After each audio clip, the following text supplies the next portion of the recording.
Hello, my name is Steve Bush. I'm from General Electric Corporate Research Global Research Center. And I want to talk about an introduction to active networks and discuss a little bit about not only active networks and introduce the topic, but also talk about security in active networks, as well as Kolmogorov complexity and the trade-off between computation and communication that active networks has brought about. Now, I also should mention that you can click on the hand icon to submit a question and click on the globe icon to download this presentation. Okay. So first of all, I'd like to acknowledge that a lot of this work came out of DARPA several years ago. And I want to thank all the people that helped to put together a lot of these, I won't say standards, but rather frameworks that are being used to define what active networks are. The outline of my talk will, I'll introduce active networks, and the assumption is that there's no strict background required in communications to understand this talk, I hope. And we'll talk about a little bit more detail about active network execution environments and a test bed called the A-bone. Talk a little bit more about the security behind active networks, because that is a big question. They offer a lot of flexibility, but they also bring up the question of both management and security, because they are so flexible. And part of the solution to security, we think, can be found in understanding Kolmogorov complexity and the trade-off of code versus data inside of the network. I recently went to a presentation course and was told that people generally come away with only 3 things after a presentation. So the 3 things I'd like people to come away with from this presentation are: active networks are really cool. It's a neat idea. Active networks can be secure, at least as secure as legacy networks. And again, I think for people to be throwing stones at active networks, they should also think about how secure legacy networks are as well. And that the data and algorithm are mutable and fluid within active networks. And that there needs to be a real fundamental understanding of the trade-off that can occur in active networks between both data and algorithm, since both can be injected dynamically inside of the network. Okay, let me start off with the motivation for active networking. First of all, legacy networks, you have a piece of data, static piece of data. You want to send it to a destination. You put it in a packet, you send it, and it gets there. With active networks, we're starting to include code dynamically with the data that interacts deep inside of the network to change the function of the network itself. And why would we want to do this? Well, first of all, hardware is becoming faster and faster and more efficient, and there are times when it's not fully utilized. So can we more fully utilize networking hardware? And we think active networking can help you better utilize the hardware. It certainly enables a more flexible network. In fact, it's extremely flexible. The network capabilities change on the fly. In fact, we've illustrated that with the Darwin project and network, where we put this on top of a wireless communications network. But the talk that I'm giving is focused strictly on active networking, which can be both on a fixed network, wireless network, any other kind of network. It decouples the protocol from the transport. So when I go through these slides, I'll be talking about a framework for active networks. And it's a very general framework. And the idea is that the code is going with the data, and the code can essentially carry the protocol with the information that's going with it. One of the hopes was that it could minimize the requirements for global agreement. Again, because you've decoupled the protocol from the transport, the hope was that you could avoid taking years and years to build right standards, because people would be injecting their own standards dynamically on the fly. Obviously, it enables on-the-fly experimentations. If you have an active network testbed, you can inject the code for new types of behavior on the fly. And it enables faster deployment of new services, obviously. Okay. Throughout this talk, I've incorporated quite a few references. So the hope is that if you download these slides, you can go right to these references and get the details that you need.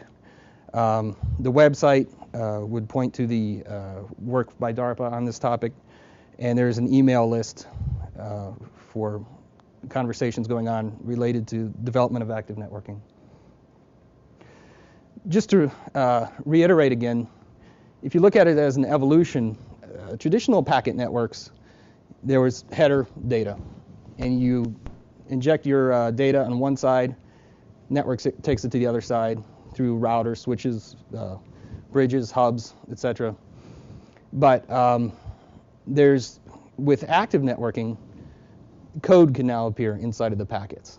So every packet that you send not only contains data or information that you want to send, but it can optionally contain code which can change the behavior of the network as the packet is flowing through the network. And it can leave that code behind to operate and change the behavior of nodes as it flows through the network. So you can imagine all kinds of new possibilities with active networks: adaptive monitoring and predictive control, custom code, making devices even more intelligent and responsive, reducing deployment time greatly, and devices become more aware of their environments. So if we look at it again from a high level, change is inevitable. If you look at the internet protocol, some people might claim that it's becoming fossilized, beginning to become more resistant to change. It's becoming extremely complex. There's on the order of 4,000 RFCs describing the internet protocol now, and they're coming out at faster rates all the time. It takes quite a while, like to go to IPv4 to IPv6. There's a lack of strong security paradigm and downward, even though more things are being put on the internet, the innovative capability, the narrow waist of the protocol itself is fairly constant. Whereas on the other side of the coin, active and programmable networks are built for change. The idea is actually to reduce complexity, rapid, efficient customization. It's been built up from the ground, from the original development of the framework with security in mind. And it's, we'd say, on the upward curve of the innovation path. Okay, if we take a step back and look at integrated versus discrete approaches for active networking, you could imagine that the code that goes along with the data could be completely separate. So you can inject code and data here, program here, or they could be combined, integrated into one packet. And this is the approach, the bottom approach here, that's been chosen for most of the active networks that I've seen. And again, these are pointers to a lot more detailed information on examples of how active networks have been utilized. A lot of work in distributed simulation, or improving efficiency of distributed simulations with active networks. Monitoring and control of networks using the active capability, and making better and more efficient video streams that can change themselves on the fly. Some of the conferences where active networks have a high impact are IWAN, which is the International Active Network Conference. IEEE OpenArc focuses a lot on active nets. There's Active Middleware Services Conference, and there are quite a few others, but these are the ones that I've seen a lot of activity in. Okay, so you could imagine how are active networks going to coexist with legacy networks as we transition to active networking? Well, part of the active capability of a node may be to have a cut-through mechanism where legacy information can flow straight through, so that we can mix and match active devices with legacy devices. Okay, let me take a step back and talk about some of the terminology used in active networking. I think it's important to understand the different components, what they're called, and how they interact with each other, so that we could all use the same terminology in describing it. At the lowest level, you obviously have hardware, but on top of that, you have the node operating system. The node operating system is responsible for the complete resource control for the hardware platform upon which the active network is running. But it's local to one node. This is not a distributed OS at this point. This is just a single node's operating system. On top of the node operating system, we can have multiple execution environments. The execution, if the node OS is similar to an operating system like Unix, the EE is similar to a shell environment. So when active packets come in, they can execute inside of this shell-like environment, which may create more active packets, and those would be sent off to other nodes in the network. Now on top of the EEs, we have the active applications. So as active packets come in, they can leave state behind within their shell, their execution environment, or they can change the behavior of the execution environments for other packets that flow through. So again, Node OS can have multiple EEs, and obviously each EE can hold and maintain lots of active applications running on top of them. Okay, in the framework that's set up, the primary focus was to be, and is to be, communications and not computation. We still want to focus on efficient communication. Packet is the unit of multiplexing, and again, our framework wants to make as many minimal requirements as possible, so there's no specification about what underlying forwarding technologies are required. So again, we have the node operating system down here. We have the execution environments on top. Channels handle in the reception and transmission of active packets. Now an active packet may come in to a channel, go up to an EE, execute, and then be sent out through an outgoing channel. But active packets or active applications can also take node resources for you, such as leaving state behind. That can be active state, such as code, which can operate on other packets coming through channels. It can use memory, a thread pool for other resources. And you see there's an IPv6 shell or execution environment here. So legacy, an EE that looks like a legacy system or legacy protocol can exist as well on top of this. Now the question was, if there's a node OS, node operating system with multiple execution environments, there has to be some way to manage all of these things on the node OS. So the thought was, when building this framework, that there should be a management EE, which has some extraordinary capability to maintain the whole system. And then security is an overriding issue, so there should be some sort of security enforcement engine, and then along with security you need some sort of policy database to go along with it. And another later section of this talk will talk about how these focus specifically on the security portion of this. Okay, so the management execution environment, I'll just go through this very quickly, maintains the security. Okay, the management execution environment, that's the EE, which just does strictly the management. So it would handle the security information, load and configure new EEs. Now EEs themselves have the capability of being started and stopped and downloaded on nodes and transferred from node to node. So the EE itself can be dynamic. Supports the instantiation of network management services.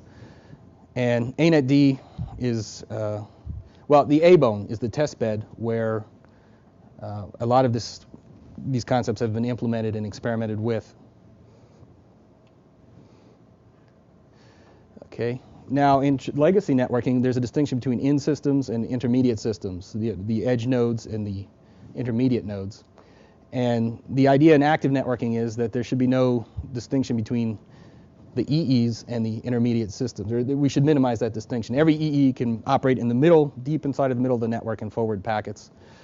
Alrighty. And I think I'll just go on there. One thing that is really nice is the fact that the active application should be composable. In other words, if I have an active application that supports mobile routing, and I have another active application that implements multicast, obviously I would like both of these things to work together so I can have wireless multicast capability without having to rewrite a whole new active application.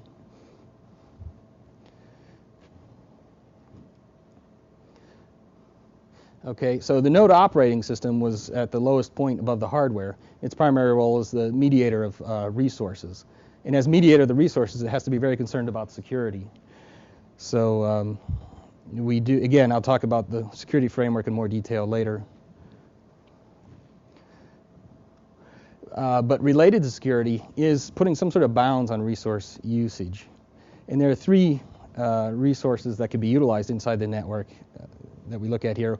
One is the transmission rate, and that's relatively easy. We do that in current legacy networks. We know how to measure bit rate and throttle back on bit rate. Computation within an active network is a little bit harder because you don't know how much of that computation is making your transmission more efficient. It could be helping it in subtle ways that may not be obvious.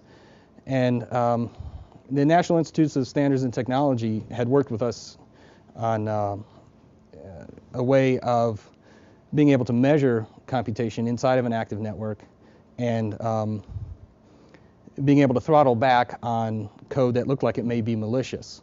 So the idea is to put some sort of bounds on computation to stop malicious code from doing too much damage. Storage, obviously that's easy. We can measure the number of bytes that an active state is taking up inside of a node. Alrighty, skip through that. Okay, so if we look at the big picture of the active network framework, we can see that active packets would come in. Now, the ANAP protocol, Active Network Encapsulation Protocol, has a header which identifies the type of packet, and the type of packet identifies which EE it can execute on, and therefore which channel it should come in on. So for, these are the protocol layers: Internet Protocol, UDP Protocol, and then ANAP, which is the Active Network Encapsulation Protocol.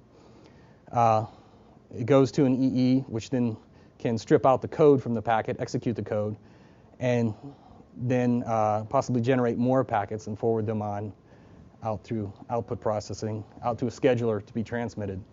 But it's also possible, obviously, to have cut-through where packets can go straight through IPv4 or V6 and out the other end as well. If you think very briefly about the impacts on the hardware, a static, legacy network would have packets coming in, a switch fabric, and outgoing packets. But within an active network, you have the similar setup, but you'd have to have the code be able to be transferred up into the appropriate EE and be acted upon before it's sent out through an output port. Jonathan Turner at University of Washington, I know, has done a lot of work on the active network hardware and the impact of adding EEs into the hardware.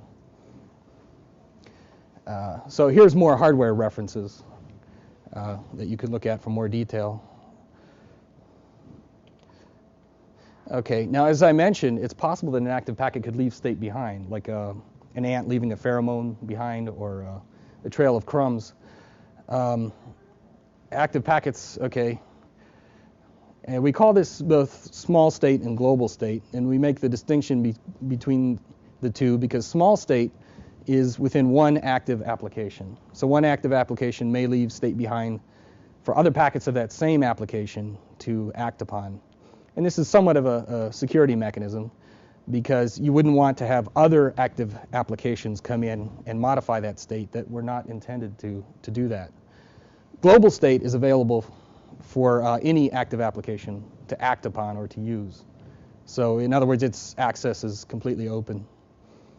But again, we have to think about the resource policies that can be on these states. For example, some type of access policy, which I just mentioned, beyond the small state and global state access.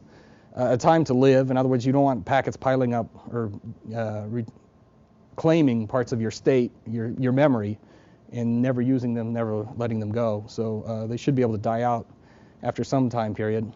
And if they're active, if that state happens to be code, we need to put some bounds on its CPU and memory usage. Okay, so the resource abstractions that can occur in the node OS, that appear in the node OS, are the thread pools, memory, the channels, which I described earlier, obviously files or some type of other state can be left behind. These are files referring to more permanent state that's left behind. And flows are domains. And I'll talk about domains next, because the domains are critical to security. Here's another view of Node OS execution environment. We see the protocol headers here, the protocol stack. So we have ATM, IP over ATM, UDP, and then ANEP. And this particular path that the packet takes through the node, through the system, goes through the EE to be executed, and we call that an anchored. It's an anchored flow or an anchored domain. But obviously we can have cut through, which there's no ANEP here. It's just Ethernet IP ATM going straight through. So what is a domain or a flow? Well, it's a way of keeping track of the resources, essentially. So again, if we look at the top, we have the Node OS. We have the EEs that reside on the Node OS. But then directly under that, we have domains, which keep track of threads, memory, the input channels, and the output channels. And each domain would correspond to an active application, so that we can refer to a domain when we're controlling these resources. Again, active applications should be composable to get the maximum use out of them. So, I mean, we have issues such as sequence control. How do I take active packets, for example, and make sure that they're ordered properly in the node so that other active packets flowing through their code are operated upon correctly. Shared data control, obviously controlling access. Let's see, invocation methods, division of functionality. Just very general purpose questions involving how you're going to compose these things on the fly. Oops. So the next section is looking at the active framework and test beds in a little more detail. As I mentioned, ANEP is the active network encapsulation protocol. And essentially, the active packet resides inside of ANEP. And ANEP can run on top of anything. And these are three of the main reasons for ANEP: to determine the environment in which the packet is intended to be evaluated. For example, which EE should this packet be sent to on a particular node? And what should happen if the EE isn't there? In other words, a packet comes in, it needs to be processed by some Java EE, and that EE is not on the node at the time. What should you do with that packet? Should you forward it on, take a best guess as to where it should go next, or just drop the packet? That's specified here within the ANEP header. And information, other security-related information especially, is inside of the ANEP packet. So here's the view of the ANEP packet in particular, in detail. So we can have version, flags, and the type ID, which specifies which execution environment that the packet should be executed on. There's some options, and of course the main content is the payload here, where the code can reside, both data and code. Okay. So within the flag, we have 2 bits, and I won't go into detail. I mean, you can look this up and obviously see what these things do. But within the option types, we have a source identifier for a variety of different types of protocols, and destination identifiers, an integrity checksum, and some authentication mechanism. Okay. Now, obviously, the payload is the core of what we're trying to send, which is a lot of the environments that I use. You know, there's C, there's Java. It depends on what EE that it's going to go to, and it's going to execute that packet. ANTS is the MIT most widely deployed EE. The Magician code that we are using at GE.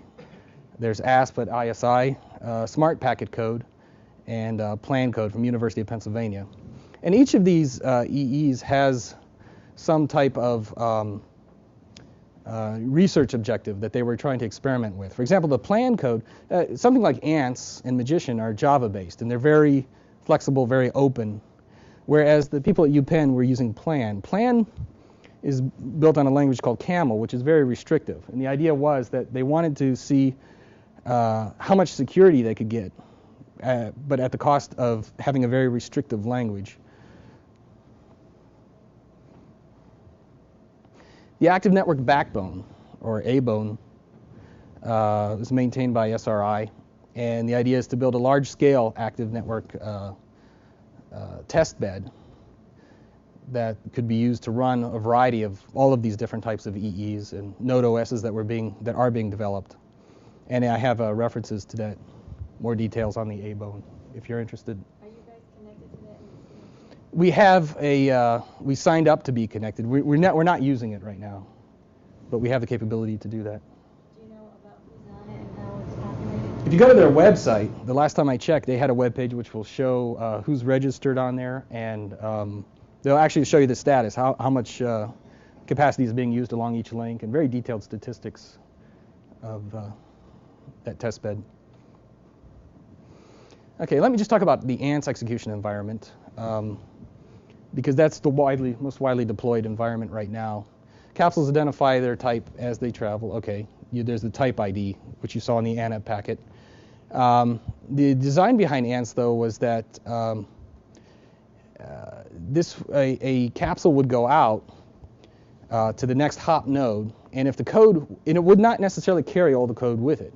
However, if the code wasn't there, it would backtrack to the previous node to get the code and then drag it along. So you could imagine like a telescoping antenna. It would just kind of pull the code along with it as it went out, but it wouldn't pull the code with it if the code happened to already be there. So it was only taking the code and installing it along the path as needed.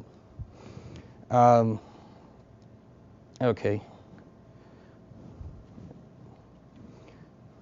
The Magician execution environment is similar to ANTS in that it's Java-based. But let's see. I think Magician, we went a little further with the small state, global state, and carrying it.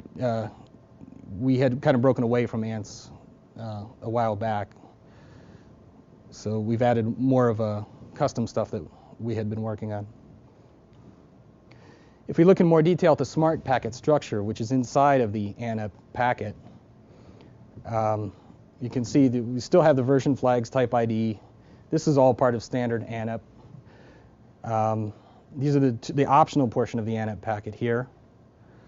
And then we have a Java serialized object, which is in the payload to carry both our code and our data. Okay, now I'll talk about the security framework. First of all, a few points to make is security in general is never a solved problem. It does have a well-defined framework in which the security holes or aspects that relate to security are laid out and defined. And we'll discuss that framework. The document is called Security Architecture for Active Networks. It's a working group draft document. Sandy Murphy at NAI Labs maintains it, or has been maintaining it.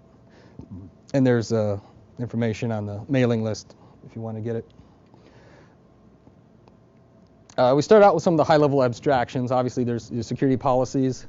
There's subjects which act on objects, and then there are the actions which take place. If you go to RFC 2828, legacy IP document, they define different types of attacks: unauthorized disclosure, deception, disruption, usurpation of assets. But what changes in an active network is we have our different types of assets now with our new paradigm. There's obviously the node, there's the execution environment, there's the person sending the packet, and there's the active code traveling through the and modifying the operation of the network. So if we take these assets and look at how one can impact the other, this is just kind of a threat table here. So this column can see threats from these columns over here. Yes meaning yes, it can see a threat. So code from one active application could try to interfere with code from another active application if there were no security or resource bounds in place. But to take that a step further, the framework has looked at the state of where we are now in terms of protection. So again, if these folks in this column, we try to indicate how well they can be protected from components in this column. And the not reallys indicate that current research is still going on in that area. For example, when you start getting down to the EE, and especially the node, if the node is corrupt, he can pretty much do anything he wants to anybody that's flowing through him. Whereas one EE, the node can enforce bounds on one EE interfering with another EE. So if we look at the steps in the life of an active packet that relate to security, we can see these steps going on. Okay, so starting with a packet being received at a node, a hop-by-hop key identifier is taken from the packet that just entered a node, and it's an integrity check to make sure that the packet is okay. If it fails, the packet is simply dropped. Next, we have to know which EE that the packet is going to go towards, or to be executed within. And remember, we have the channels, so to do that. So a domain filter is applied to find out which domain and therefore which channel in EE the packet is assigned to. Within the ANEP options, credentials can be placed.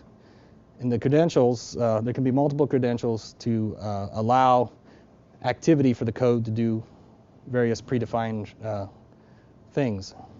So these credentials have to be verified. And the way the framework is defined now, if one of the credentials fails, that event cannot occur. However, all the credentials which passed, those events are still allowed to go on. So the packet, even though some credentials fail, the packet can still go through and continue executing if possible. Authentication, we need to make sure that the domain is really allowed to receive this type of packet and that the packet is who it came from. Code is then extracted from the packet and the credentials are bound to the code. In other words, we've hopefully verified the credentials at this step. Now it's bound to the code, and only the code that's authorized to operate will now operate. Then we have the actual execution of the code. Again, the credentials are used to verify access to resources on the node. And then any transmitted packets are encrypted by the node OS, and hop-by-hop integrity is applied to the outgoing packets, and the cycle repeats at the next node. So these were the steps that are laid out that occur node by node as the packet travels through the network. Okay, one of the questions that came up in some of this research was, suppose some code was validated by a proper credential, started executing, but was still, for some reason, had to be revoked midway through. How do we revoke code that started executing, but we didn't really want it to execute?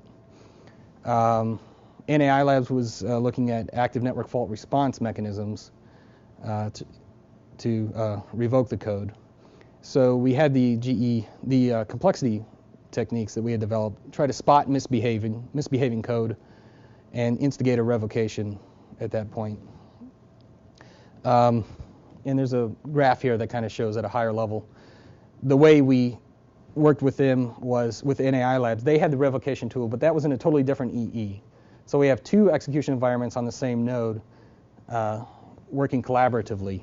The Magician complexity probes, checking the code as it came in, and also checking to verify that code that was executing was within a certain complexity bounds. If it was outside of those bounds, something was deemed to be incorrect, and it could set off a revocation command to stop execution of the currently ongoing code within the other EE. So it's a case where two EEs are collaborating. And again, more details on active network security. Okay, let's see. Have you guys actually This one? Yeah, the reposition and such. NAI Labs actually has the whole thing running. We don't. We gave them, we used our Magician probes and let them use that, and they integrated it with their other EE. I mean, they had both EEs separate, but they put it on one node to make sure they could work together and let us know the results. Okay, next section. I guess now that we can see how active networks can carry code within the packets, code can execute inside nodes as they travel through the network, as packets travel through the network. How do we get a handle on quantifying that trade-off? In other words, how much of the information you send should be executing inside the network, and how much should be static data just being transmitted using legacy techniques or otherwise? And we think that Kolmogorov complexity is a very promising way of getting a handle on quantifying this problem. So if we step back a little bit, we think about in the days before active networks, let's see, the computation was fixed on the node. There was no way to change except through a very difficult standards process what goes on the nodes. One of the goals had been to squeeze out all of the processing from the middle of the network and move it towards the ends of the network. And the main focus was on just getting bits through the network. Active networking era is starting to relook at that. You have more of a fluid processing capability in the fact that more processing can be added, can be taken away, it can be changed as things are running, as active packets are flowing through. So processing can be placed when and where it makes sense. But the developers of active applications have to have a keen sense of the trade-offs in the amount of processing they're going to be doing versus how well they're enhancing the communication. So how much code should be in an active application? How should that code be partitioned into packets? And we'll talk about that with a little discussion on complexity theory. Okay. Another way to look at the question is, when does active networking offer a benefit? So you can imagine this dial down here where we have an active packet. Part of it is static data, and part of it is code, or the active algorithm. So we have this adjustable dial, in a sense, as to how much, what proportion is code versus data in the packet. We'd just like to point out that other solutions may come from biological research. I'll talk about this in more detail, but it's possible to evolve code inside the network. And there are also implications of this, as we've learned in Darwin, of applying it to information assurance as well. But first, again, let me back up and talk about how some of the early results in active networking applied to looking at code versus computation. And one of the thoughts was that we had to have some predictable way of knowing how much CPU was going to be consumed by a packet. So in static networks, we can say, well, the packet is X number of bits, so it's going to take so long to be processed through the queue. Well, if we have no backward code pointers, then the amount of code that executed is going to be directly related to the length of the packet. In other words, we have no loops in our code. If we're going to keep doing the same thing over and over, we're going to have a longer and longer packet. So the size of the packet then begins to relate proportionally to the amount of computation that occurs inside of that packet. However, that's a very artificial solution, and in fact, it's a big constraint. It means that we're going to have really huge packets corresponding to as more and more processing is desired, and we'd rather not have to do that. So we think the answer lies in Kolmogorov complexity, and we'll get to that in a bit. But first, let me define what Kolmogorov complexity is at a high level. A measure of descriptive complexity. In other words, if I have a sequence of bits, it describes how complex that sequence of bits is. Essentially, it's the largest Turing program that could run on a universal Turing machine that can reproduce a given sequence X. So the minimum length of the program on a universal Turing machine that can reproduce sequence X is the complexity of string X. Okay.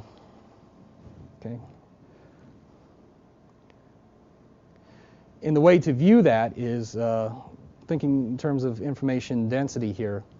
If you think of these H1s, I labeled them H because we think of them as hypotheses, but let's think of these as active packets.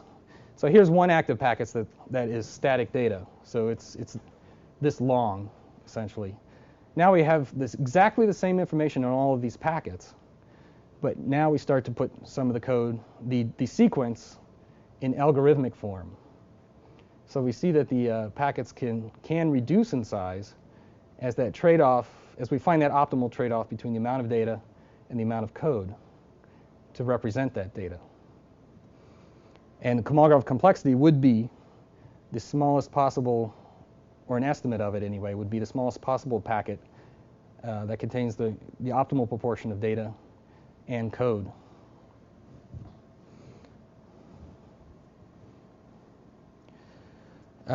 This is just getting back into the fact that with legacy networks, we tried to maintain a strict difference between applications and the network, and the network was supposed to be transparent and not to be touched, whereas in active networks now we're getting this feedback from applications to changing the behavior of the network, which maybe change the behavior of the applications. And so there's a much tighter integration and feedback going on. So, and the fact that maybe we need to think about performance no longer is measured by how many bits are going through the system, but how efficient the information, and information meaning, I just went back a slide here, information meaning both algorithmic and static information is getting through the network. Maybe that's a better measure of performance than just raw bits. Okay, so if we look at how we would quantify the model versus data, or the algorithm versus data trade-off inside of an active packet, I think Scott Evans had discussed this for his thesis earlier on, the idea that we can have a very large set of data and a very small model, all the 128-bit strings. If our goal is just to pick out all the alternating strings of ones and zeros, listing every possible set of bit of strings is going to result in a lot of data and a small code to represent that. However, if we're still after the same goal of alternating ones and zeros, we can increase the size of our model by making it the model a little more specific, but increasing in size. But we've greatly reduced the amount of data that it represents. And so we've changed the dial a little bit here. And of course, ultimately, if here we just have exactly what we wanted, which was the alternating ones and zeros, and we have still an even larger model. But overall, combining the two, it's much smaller. So we have the dial moved all the way over to a large amount of code, small data. Okay. So I guess that's all that I had right now. Some future the thoughts on active networking are that change is inevitable. Active networking is still in its infancy. It's proven to be an invaluable experimental platform for developing protocols. As customers demand more and more flexibility and customization, it's going to be a great way to develop that. One complaint from the internet community is that active networks are complex, but I think we also have to look at how complex the current legacy internet is as well, and try to make a fair comparison. And also, when the physical limits on bit transfer rate are reached, we may want to rethink how we can get more information transmission via algorithmic means and flexibility within the network. And the remainder of this slides wasn't intending to go over, but there's a lot more information on the and references to more details on this topic. So that's all that I had. Okay. Question. You talked a little bit about the code being Right. transferred. What type of code should do what? Could you be a little more specific and give some examples? Okay. For example, in the active ad hoc wireless network, we had routing protocols. So we could inject one, in the ad hoc networking community itself, forget about active networks. In the ad hoc networking community, there are a myriad of routing protocols being developed and being weighed against each other as to which routing protocol is best. Well, in an active network, we can have multiple of those protocols, instantiated on the fly. The idea being that the best ones could be instantiated when the opportunity came for it to perform the best, as one particular example. This is Java. Most of our stuff is in Java, but I think the language is somewhat irrelevant. Did you have? Okay. I had a question kind of related to that, and it was, now that you have this community starting to be more interested, are there freeware, shareware applications people are posting out there, like, oh, I just wrote this active network application, and letting other people I think start together? Yeah, I think the EEs really took off. The execution of environments, such as Magician is what we use. Ants is probably the most widely used. There was Plan. Those are all freely available to the best of my knowledge, that you could download and run. And most of them run on top of a Unix type system. The Node OSs are a little more hardware specific. So if you wanted to use a real Node OS, there are fewer of those available. But again, they're freely available.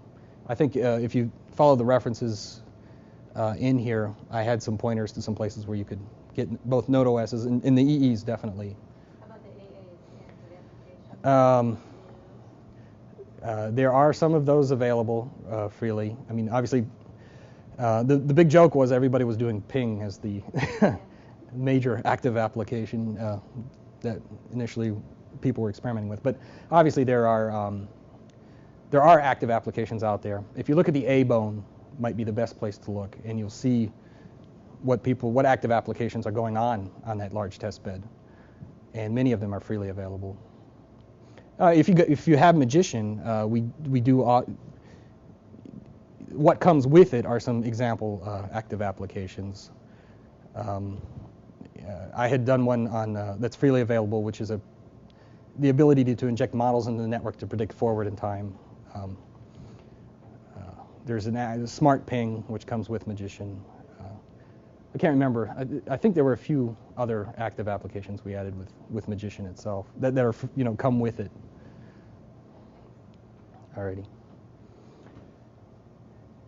Okay. How's encryption playing this? If you encrypt a packet, That was your nodes are going to have access to that encryption algorithm to be able to do anything smart as far as intelligent on that data. That was a big problem. I mean, we weren't directly involved in developing the security framework for this, but you can imagine you could have end-to-end encryption and full-scale security versus hop-by-hop security. But the problem is that packets can change from one hop to the next, so it's very hard to have that full end-to-end security when packets are changing as they go through. So I think in a hop-by-hop manner, you can use fairly straightforward techniques to encrypt. But this won't work if someone's doing true node-to-node and encryption. Right. I don't. No, it shouldn't. I think it's an ongoing research activity. I guess if there are no more questions, I must be done. Thank you. Okay. Thank you. All righty.